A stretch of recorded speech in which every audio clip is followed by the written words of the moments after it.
Yes, electrochemistry में हम electrolytic cell galvanic cell दोनों स्टडी कर चुके हैं।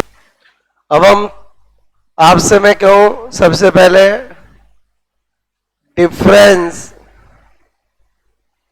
बिटवीन, मैंने कहा इलेक्ट्रोलाइटिक सेल एंड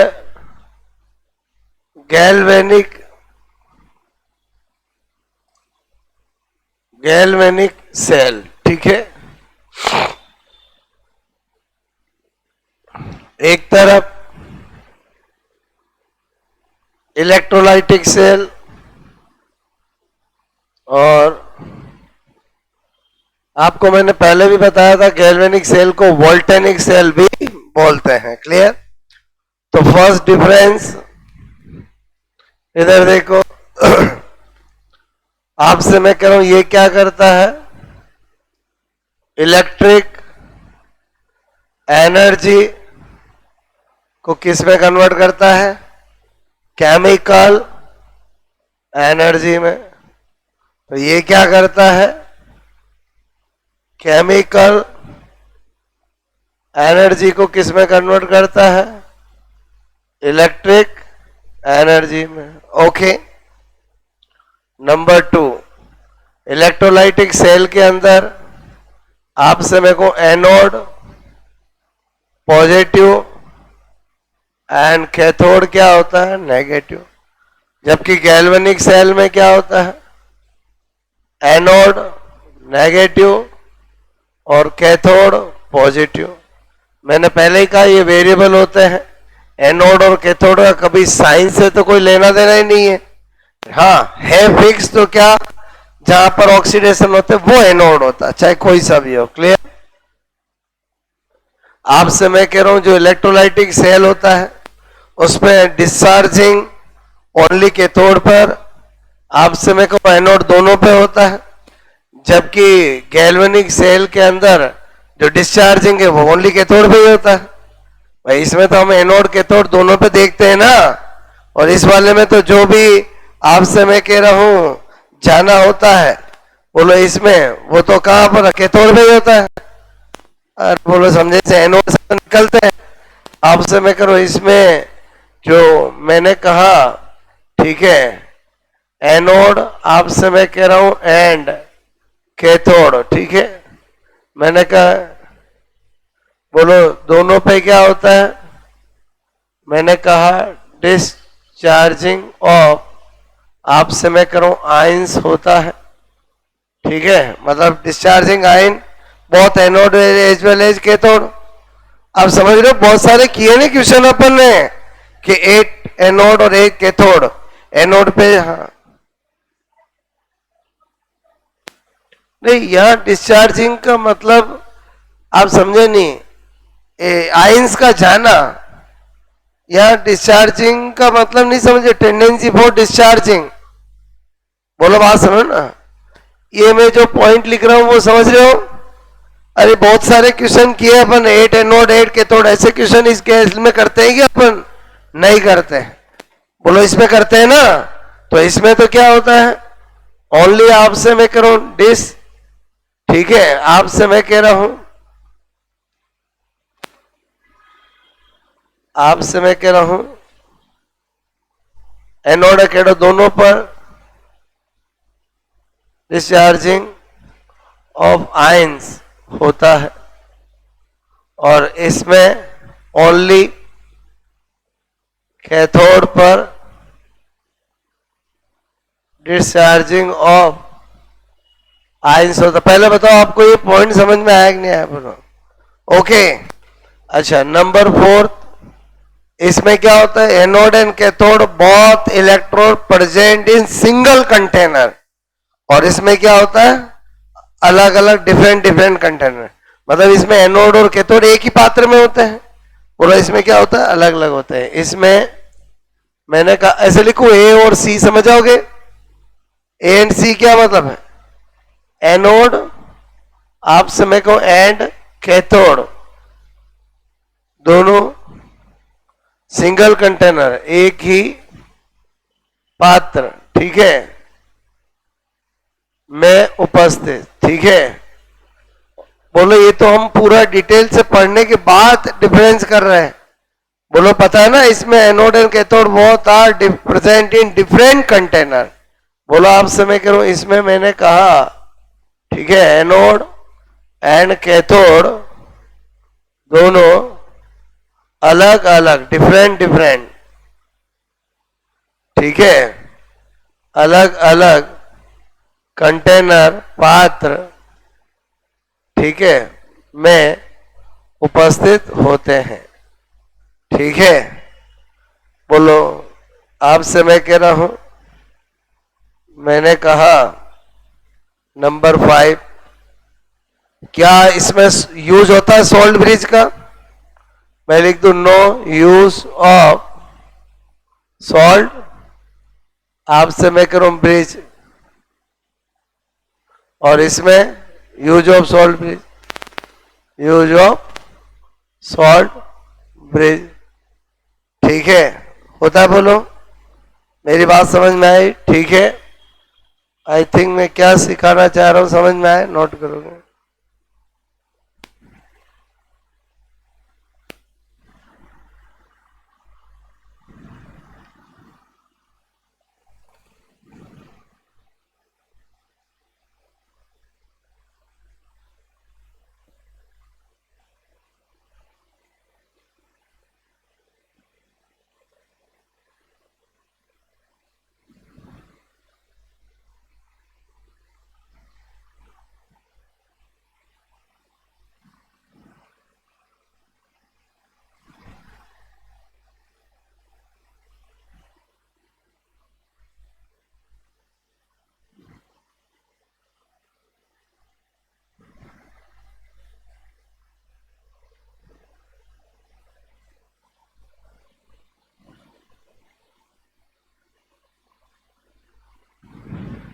ये तो आई थिंक आप समझ गए होंगे।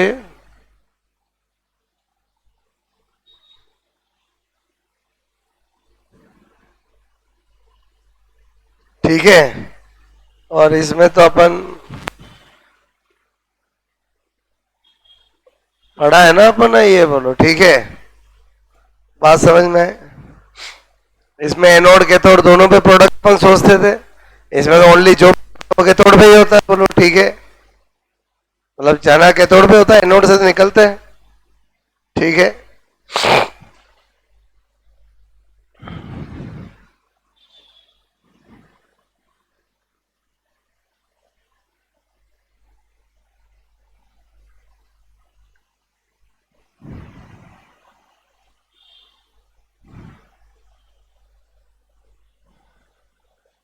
हो गया? ठीक है, आपसे मैं कह रहा हूं, ठीक है, ये तो हम क्या देख रहे थे? डिफरेंस देख रहे थे। No use of salt bridge, use of salt bridge. ठीक है, हो गया आपका ये? अब मैंने कहा आपसे छोटी छोटी बातें हैं जो हमें पता होना चाहिए। मैंने कहा बैटरी क्या होती है? ठीक है, बैटरी नाम सुना बैटरी? तो हम कहेंगे 2 या more than 2 galvanic cell connect in series, तो क्या बन जाएगा? बैटरी बन जाएगा। ठीक है, मैंने कहा ये, बोलो आपसे मैं कह रहा हूं 2, ठीक है, या मोर देन, आपसे मैं कहूं 2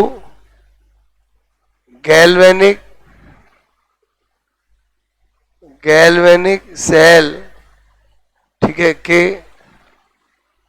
सीरीज, ठीक है, कनेक्शन होता है। समझ गए? बोलो क्या बताया मैंने आपको? मेरी बात समझ में? इसका रिप्रेजेंटेशन ऐसा करते हैं अपन, बोलो ऐसा ही करते हैं ना? ठीक है, अच्छा, आपसे मैं कह रहा हूं, तो इसका मतलब आपको क्या पता चला? बैटरी, एक तो ये वर्ड आपको पता होना चाहिए, किसका कनेक्शन है? गैल्वेनिक सेल का। और कैसा कनेक्शन है? सीरीज कनेक्शन है। बोलो सीरीज कनेक्शन सीरीज कॉम्बिनेशन एक ही बात है। मैंने कहा टाइप्स ऑफ बैटरी। अब आपसे मैं कहूं बैटरी दो तरह की होती है। एक होती है आपसे मैं कह रहा हूं, ठीक है, प्राइमरी बैटरी। प्राइमरी बैटरी या आजकल सेल बोलने लगे, एक ही बात है। आपसे मैं करूं प्राइमरी सेल। दूसरा मैं आपसे कह रहा हूं सेकेंडरी बैटरी, या जिसको हम बोलते हैं सेकेंडरी सेल।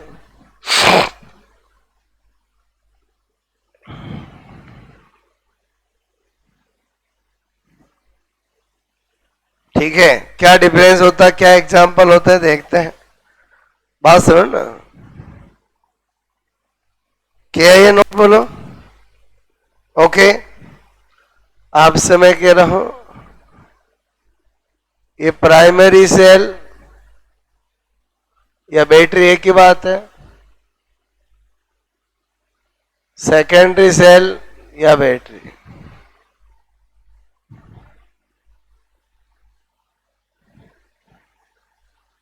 ठीक है। जो भी प्राइमरी सेल हो या सेकेंड है तो गैल्वेनिक सेल ही बोलो। तो आपसे मैं कहूं इसमें जो रिएक्शन वो होती है वो क्या होती है, यूनिडायरेक्शनल रिएक्शन होती है। बोलो क्या होती है, यूनी, मैंने कहा डायरेक्शनल केमिकल रिएक्शन। जबकि जो सेकेंडरी सेल होता है उसमें क्या होता है, बाय डायरेक्शनल क्या होती है, बोलो केमिकल रिएक्शन होती है।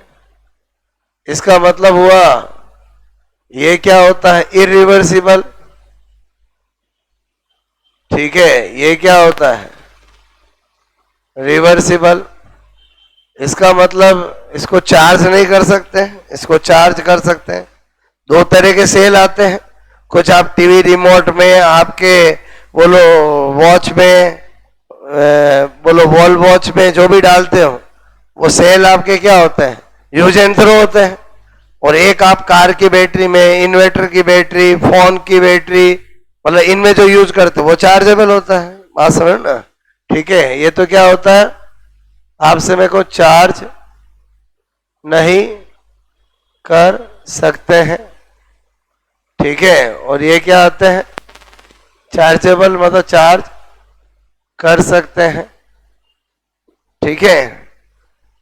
बात समझ में आए। एग्जाम्पल, अभी एग्जाम्पल में अपन ऐसा बोले कि हमारे रिमोट की बैटरी, ऐसे थोड़ी चलेगा। आपको लिखने पड़ेंगे साइंटिफिक एग्जाम्पल। तो मैंने लिखा यहां पर पहला ड्राई सेल, या इसी को बोलते हैं लक लांसी सेल। नाम सुना, बोलो लांसी। आपसे मैं कह रहा हूं लक लांसी सेल, ठीक है। या मैंने आपसे कहा मरकरी सेल। कौन सा सेल, बोलो मरकरी सेल, ठीक है। या NaHG सेल। ये सारे सेल कैसे होते हैं, नॉन चार्जेबल होते हैं, ठीक है। बोलो लकलांसी तो फेमस है, लकलांसी आपसे मैं कह रहा हूं सेल, ठीक है। इधर मैंने कहा कौन कौन से होते हैं फेमस, लेड स्टोरेज सेल। नाम सुना, बोलो, ठीक है। लेड स्टोरेज सेल, सीसा संचायक सेल जिसको बोलते हैं, ठीक है। निकिल कैडमियम सेल, ठीक है। बात समझ में आए, बोलो, ठीक है। ये चीप होते हैं, कॉस्टली होते हैं, और ये महंगे होते हैं ना। ऐसा नहीं है कि आपके टीवी के रिमोट में जो सेल आते हैं वो ये वाले भी आते हैं, और वो बहुत महंगे आते हैं। एक ही सेल 10 रुपीज का भी आता है, एक ही सेल 100 रुपीज का भी आता है, और एक ही सेल 1000 रुपए का भी आता है।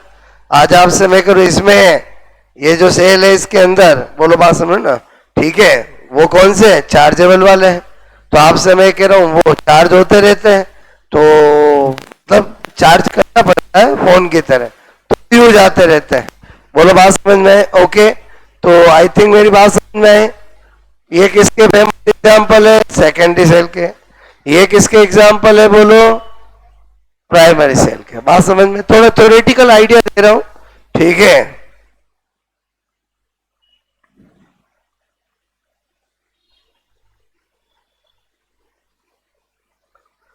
आई बात समझ में? ठीक है, हटा दो, वेरी सिंपल। ऐसे ही आपसे मैंने कहा एक डे बाय हैकल इक्वेशन,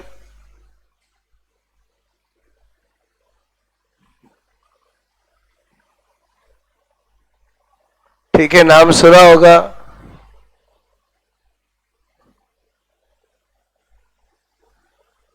ठीक है, देखो कभी कभी एग्जाम में आ जाता है। अब डे बाय हैकल क्या कहना चाहता है सुनो। आपसे मैं कहूं पहले तो डे बाय हैकल इक्वेशन आपसे मैं कहूं किसके लिए दी गई है? For strong electrolyte. किसके लिए दी गई है? स्ट्रॉन्ग इलेक्ट्रोलाइट के लिए। क्लियर? डे बाय हैकल कहता है कि ऑस्टवाल्ड ने एक बात कही है डायलेशन लॉ में कि जब भी हम वीक इलेक्ट्रोलाइट को डायलेटेट करते हैं तो उसकी मोलर कंडक्टेंस इंक्रीज होती है, उसकी मोलर कंडक्टेंस इंक्रीज होती है। तो आपसे डे बाय हैकल ने कहा कि अगर हम स्ट्रॉन्ग इलेक्ट्रोलाइट है, माना स्ट्रॉन्ग इलेक्ट्रोलाइट 100% तोड़ता है, इसकी मोलर कंडक्टेंस ऑलरेडी ज्यादा होती है, लेकिन फिर भी अगर आप इसकी बोलो डायलेटेड करोगे तो थोड़ी बहुत भी हो लेकिन बढ़ती जरूर है। बोलो बात समझ? तो इसने किसके लिए बात कही? स्ट्रॉन्ग के लिए। ऑस्टवाल ने किसके लिए बात कही? वीक के लिए। क्लियर? फिर आपसे मेरे को लोगों ने कहा समझ में नहीं आता, एक बोलो पहले से ही अगर वो 100% तोड़ता है तो उसकी मोलर कंडक्टेंस कैसे इंक्रीज होगी? आप कुछ बताना चाह रहे हो, हमें नहीं समझ में आ रहा है। तो इसने कहा देखो मैं एक इक्वेशन से बताता हूं।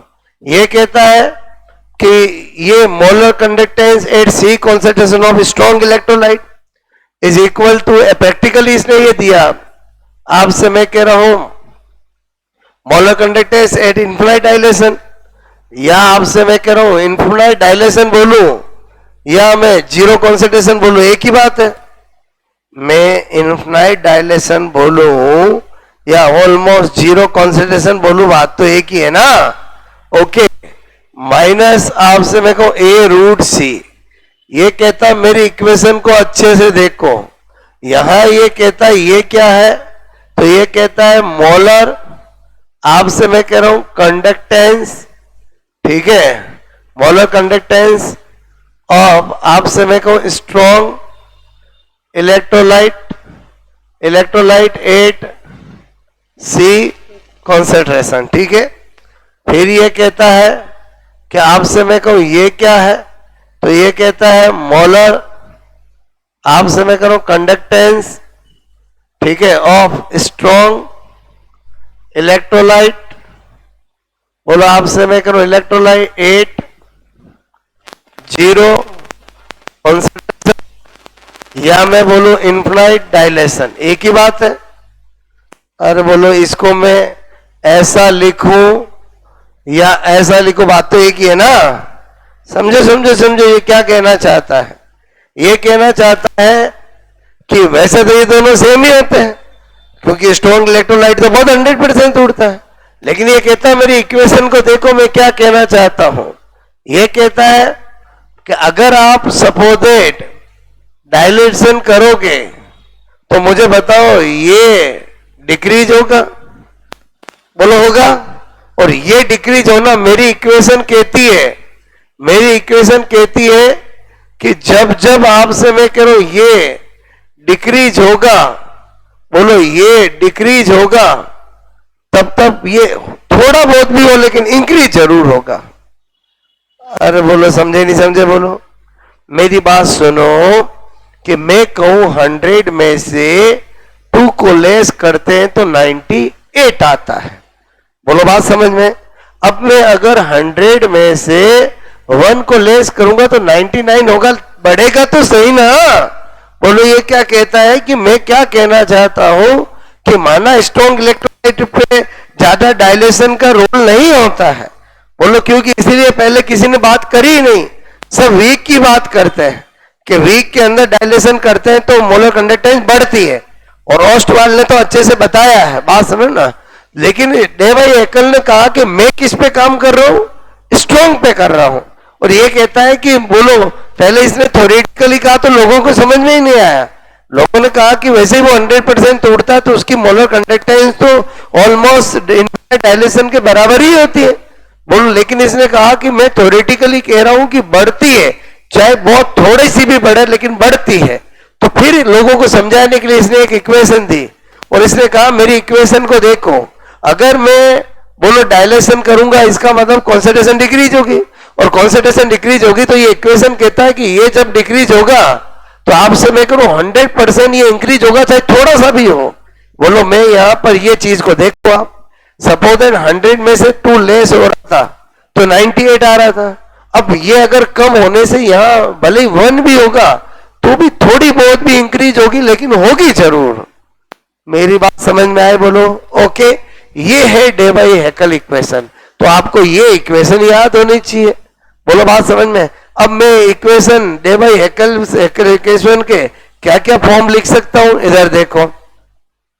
मैंने कहा यहां पर अगर मैं बोलो आप समय को ऐसा लिखूं, बोलो ऐसा लिखूं ए रूट सी, तो भी वो डे बाई हैकल इक्वेशन है। अगर कहीं मैं ऐसा लिखूं, ठीक है, तो भी वो डे बाई हैकल की इक्वेशन है। समझना मेरी बात को। अगर मैं बोलो कहीं ऐसा लिखूं, ठीक है, तो भी वो डे बाई हैकल इक्वेशन का ही फॉर्म है। कहीं मैं बोलो ऐसा लिखूं, ठीक है, तो भी वो डे बाई हैकल की इक्वेशन का फॉर्म है। अरे एक ही बात है ना, बोलो समझ में आया? क्योंकि सी जब C inversely proportional to V है तो root C is inversely proportional to root V. Very simple. बोलो बात समझ में? यस या नो?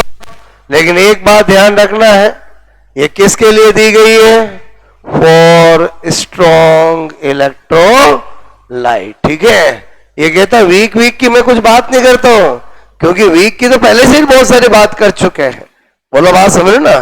ठीक है, वीक की तो कोल्ड्रोज कर चुका है, ऑस्टवाल कर चुका है, बहुत बातें कर चुके हैं। मैं किसकी बात करता हूं? स्ट्रॉन्ग की करता हूं। क्लियर? तो ये क्या कहना चाहता समझ में है? बढ़ती है, भले बहुत कम बढ़े लेकिन बढ़ती जरूर है। क्लियर?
हुआ नोट? बोलो।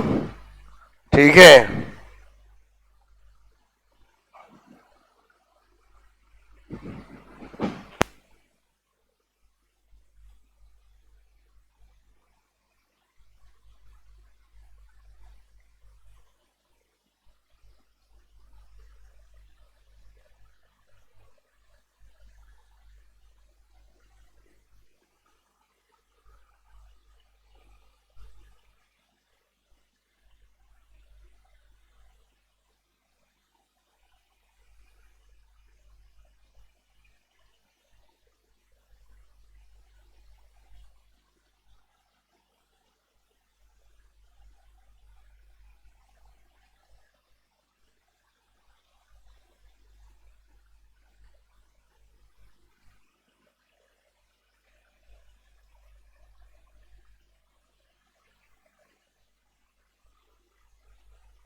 हुआ ये नोट बोलो?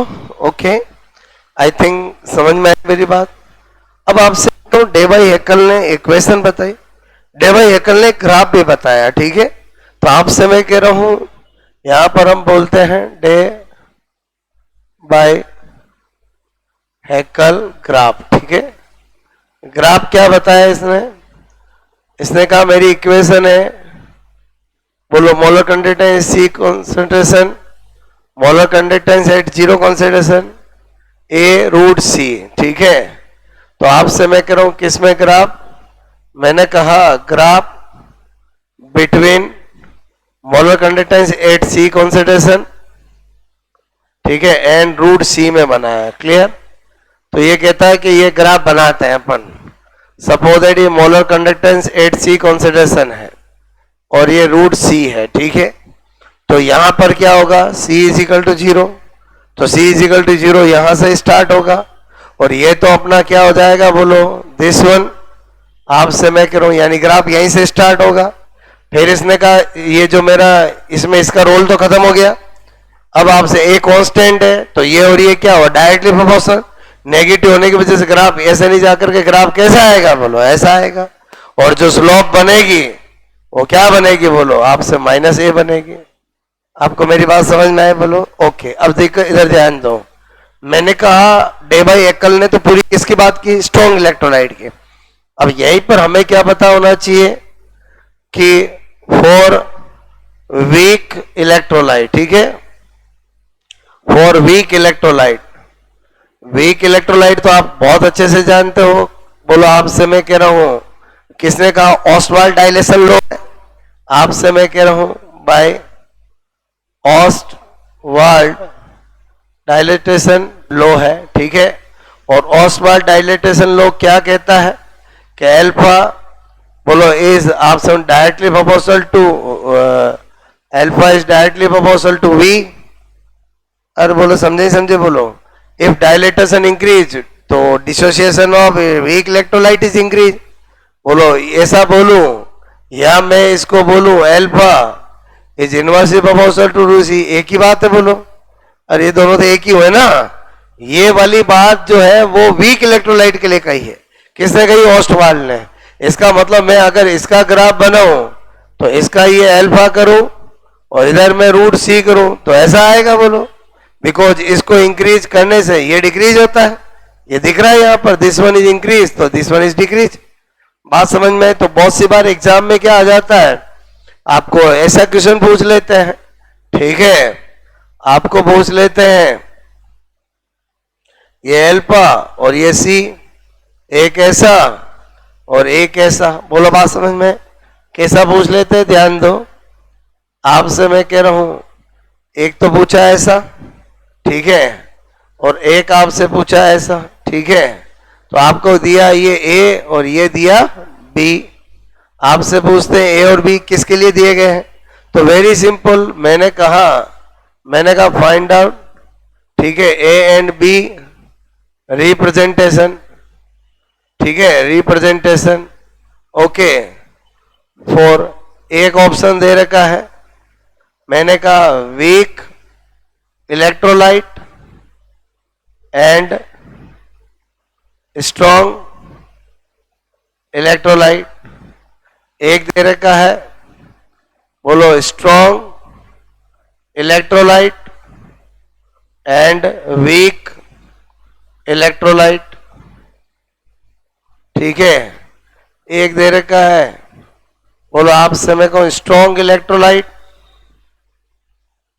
एंड स्ट्रॉन्ग इलेक्ट्रोलाइट, ठीक है। और एक ऑप्शन और क्या बन सकता है? वीक और वीक इलेक्ट्रोलाइट।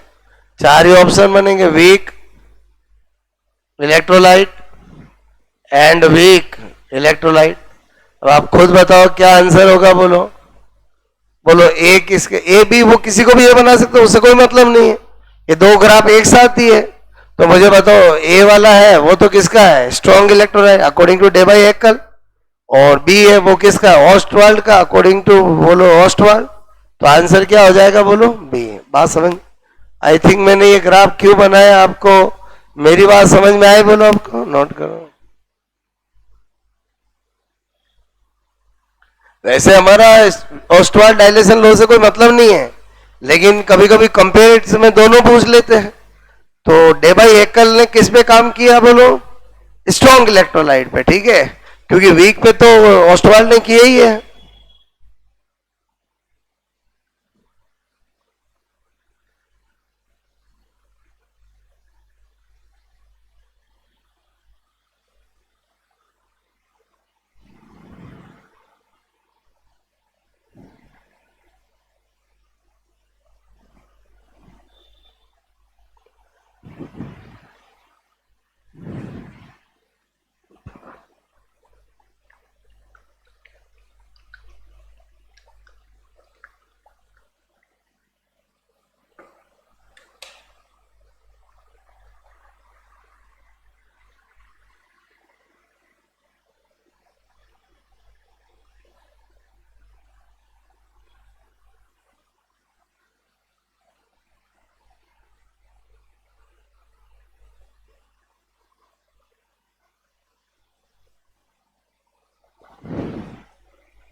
ओके,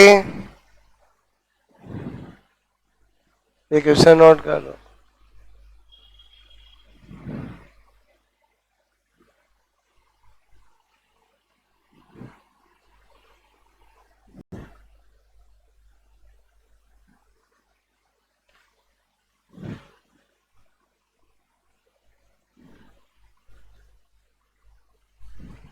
आया क्वेश्चन समझ में आपको?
ओके, बात मेरी समझ में आई बोलो आपको? अच्छा, ऐसे ये कंटेनर है, नाम तो सुना ही होगा आपने, ठीक है। बोलो आपसे आयरन पर कार्बोनेट ऑक्साइड, बोलो आपसे मैं करूं, सबकी लेयर्स बन जाती है, तो जिसको रस्टिंग ऑफ आयरन अपन बोलते हैं, बोलो नाम तो सुना ही होगा। मैं आपसे कह रहा हूं, मैंने कहा रस्टिंग ऑफ आयरन, ठीक है। अब बहुत सारे कंपटीशन में क्वेश्चन आते हैं यहाँ पर, वो मैं समझा रहा हूं। बोलो आपसे मैं करूं, इसको बोलते हैं लोहे पर जंग लगना, ठीक है। बोलो इसमें क्या होता है? बोलो आपसे मैं कह रहा हूं, कार्बोनेट, जब भी आयरन को हम मॉइस्चर और एयर की प्रेजेंस में रखते हैं तो उसमें कार्बोनेट ऑक्साइड, बोलो लेयर्स बन जाती है, जिसको हम कोरेजन बोलते हैं। यही क्या होता है? रस्टिंग। बोलो कार्बोनेट, आपसे मैं कह रहा हूं ऑक्साइड एटसेट्रा, लेयर ऑन, आपसे मैं करूं लेयर ऑन आयरन, ठीक है। उसी को हम क्या कहते हैं बोलो? इसी को क्या कहते हैं अपन बोलो? कोरेजन। अब चलो ये होगा तो आप मुझे बताओ, नंबर 1, क्या कोरेजन होने से आयरन का वेट इंक्रीज होता है कि डिक्रीज होता है? ऐसा एग्जाम में पूछते हैं। एंट्रोपी इंक्रीज होती है कि डिक्रीज? मतलब एग्जाम में ऐसा क्वेश्चन आता है, बोलो बात सुन। आपको कि कोरेजन किसको कहते हैं, ये तो छोटा बच्चा हर जानता है।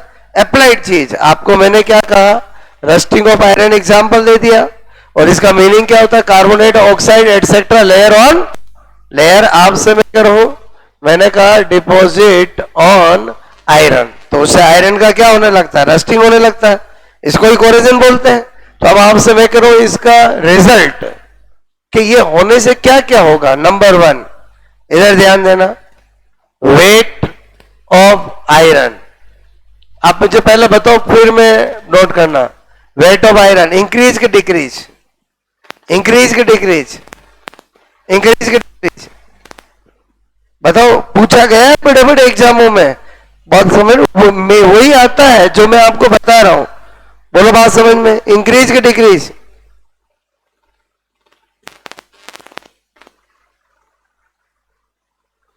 100% क्या increase, because lot of layers, तो इंक्रीज ही होगा। अब इसमें स्टूडेंट कभी कभी क्या सोच लेता है, अच्छा रस्टिंग होगी तो आयरन तो यू यू यू कर करके नीचे चला जाएगा तो उसका वेट डिक्रीज, ऐसा नहीं सोचना है। चलो अब आप बताना, एंट्रोपी इंक्रीज के डिक्रीज? पहले एंट्रोपी का मीनिंग समझते, पूरा टॉपिक है अपन आगे जाकर पढ़ेंगे, ठीक है। एंट्रोपी का मतलब अरेंजमेंट के डिसअरेंजमेंट? डिसअरेंजमेंट। तो आयरन पे जब रस्टिंग होगी तो आयरन की हालत बिगड़ेगी कि सही रहेगी? बिगड़ेगी। और जब जब हालत बिगड़ती है तो एंट्रोपी क्या होता है, इंक्रीज होता है। और एंट्रोपी क्या, इंक्रीज। अच्छा, आपसे मैं कहूं फॉर्मूला ऑफ रस्टिंग, ये भी पूछा जाता है एग्जाम में, क्या होता है बोलो, Fe2O3XH2, यही होता है, बोलो, याद रखना है। अच्छा, जब ये कोहेजन होगा तो आयरन किसकी तरह यूज किया गया है, मतलब यूज आएगा एज ए सेल, बोलो उसमें एनोड और कैथोड दोनों होने लग जाएंगे, और तभी तो कोहेजन होगा ना। तो आपसे मैं कह रहा हूं, क्या बता रहा हूं, 4th पॉइंट, मैंने कहा इन केस ऑफ, मैंने कहा कोहेजन, ठीक है, Fe आप समय को यूज एज ए सेल, ठीक है, मतलब वो खुद सेल की तरह काम करने लग जाता है। मैंने कहा कैसे, 8 आप समय को एनोड, ठीक है, एनोड क्या होने लग जाएगा, Fe किस में बदलने लग जाएगा, Fe+2 में। बोलो 8 कैथोड, मतलब एनोड कैथोड कुछ नहीं, मतलब इस तरह से होने लग जाएगा, उसमें एनोड की तरह भी रिएक्शन होने लगेगी, कैथोड की तरह भी रिएक्शन होने लगी। हमें ऐसा लगता है कि कोरेजन एक सेल की तरह काम कर रहा है। बोलो यहां पर क्या होगा, O2 + 4H, बोलो आपसे 4 इलेक्ट्रॉन चेंज इन H2। बोलो बात समझ में। बैलेंस करने के लिए अपने को इसको क्या करना पड़ेगा, 2 से मल्टीप्लाई करना पड़ेगा। तो यहां पर मैं क्या लिखूंगा, कंप्लीट रिएक्शन ऑफ कोरेजन, तो यहां पर क्या लिखूंगा, बोलो 2F, बोलो बात समझ ना, ठीक है। O2 आपसे मैंने कहा, बोलो 4H, और इधर क्या लिखूंगा मैं, बोलो 2Fe+2, और आपसे मैं कह रहा हूं क्या लिखूंगा, H2। बोलो बात समझ ना, मेरी बात समझ में आई नहीं है, बोलो क्लियर, अरे समझे नहीं समझे, बोलो ओके। तो आपसे मैं कह रहा हूं, नोट करोगे,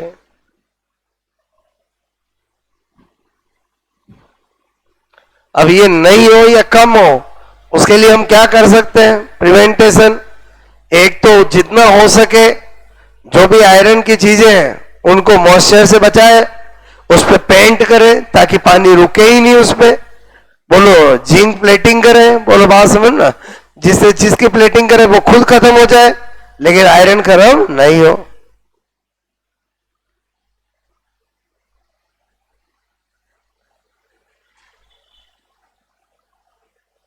इसलिए आपने देखा होगा कि जो बहुत पुराने टाइम में क्या होता था, घर बनाते थे तो जितनी जितनी भी पाइपिंग होते थे वो आयरन के यूज करते थे, तो उसकी लाइफ एक लिमिट तक होती थी।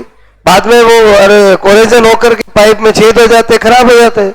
इसलिए आजकल पीवीसी आ गया है, बोलो वो सालों साल तक खराब नहीं होता है। मेरी बात समझे समझे, बोलो क्लियर? बात समझे नहीं समझे, बोलो। ठीक है। और आप सोचो पहले कितना गलत यूज होता था। अब पाइप लोगे, रोज पानी उसमें जाएगा, तो आप तो कोलिजन होना ही होना है, बोलो। अरे एक लाइफ तक ही चलेगा ना, बोलो कितना ही मोटा पाइप हो, वो एंड रिजल्ट होगा ये कि उस पाइप की हालत खराब हो जाएगी, आपको तोड़ के ही निकालना पड़ेगा, क्योंकि कई कोरोजन हो गया, वो छेद हो जाएगा, लीकेज होने लग जाएंगे, ऐसे बात समझ ना। ठीक है।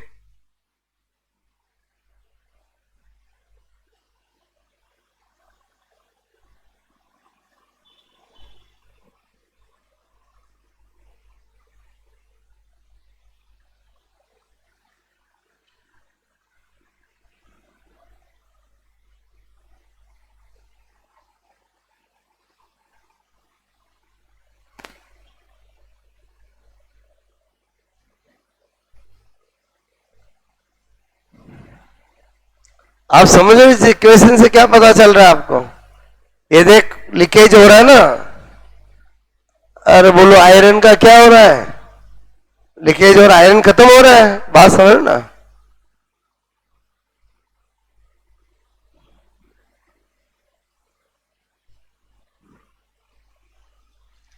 ठीक है।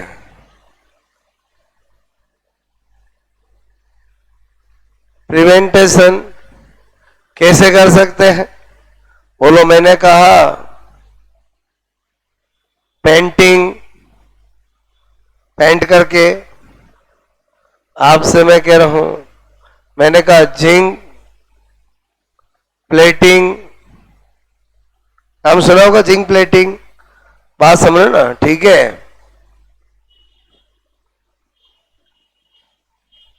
अवॉइड, आपसे मैं कह रहा हूं, चलो मॉइस्चर, ठीक है,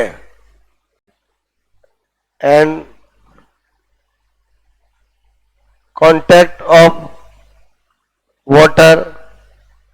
मतलब अगर कोई पाइप है तो उसको इनसाइड ऑफ हाउस रखो, आप आउटसाइड रखोगे तो क्या होगा, बोलो बारिश में वो तो खराब होगा ही होगा, बोलो बात समझो ना। ठीक है। Avoid moisture and contact of water, ठीक है। बोलो किस पे, आयरन के, बात समझ में है? ये जो मैंने कुछ बताया समझ में आया?